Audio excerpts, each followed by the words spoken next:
Remember, you're going to have fights. But you're going to have fights with your mother, with your father, with your girlfriends, with your kids, with your husband.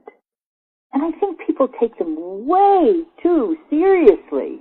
As Shirley Hunt would say, it's not a tattoo. It's not going to stay forever. You're never going to remember the fight or the disagreement. So get off getting all upset about it. It's just a disagreement.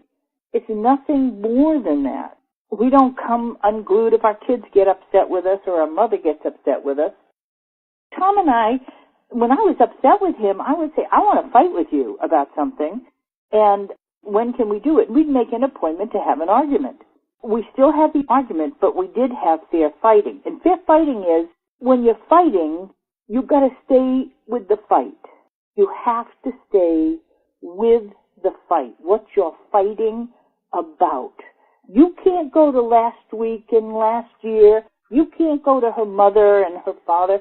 No, you got to stay with just the fight. Just the fight. You can't go off. Also, when you get hot in a relationship, you get angry in a fight, there is a point where you choose to start going below the belt. And you go, well, I'm going after you. I'm going to get you. And you go deep. And those are the things that damage a relationship more than anything. Thomas was really, he never got too involved in the fight. Yeah, I'm a little more emotional, so I got kind of involved in the fight. And I remember one time he was fighting with me, and I was getting so angry, as I told you not to get angry, as I was getting so angry, and then he looked at me and he says, you know, this is going beyond the fight, so let's stop right now.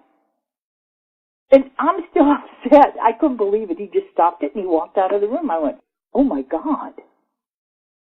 Then, it was like 2 or 3 months later, he was more mad at me than I was mad at him. And he was going off and going off. And I said, this is moving beyond the argument. This is way beyond the argument, and we need to stop it right now. And he looked at me and he went, good point. And he walked away, and I was still angry. I couldn't believe that he could just shut it off that way. But it's called fair fighting. Fight about what you're fighting about. If you want to argue about something else, make another appointment. But this one's just about that he was late for dinner, or he didn't show up, or he said something, or she didn't say something, or whatever. But stay right with that. And make sure that you stay aware enough that you don't move to total annihilation of each other. Because those things take so long to heal.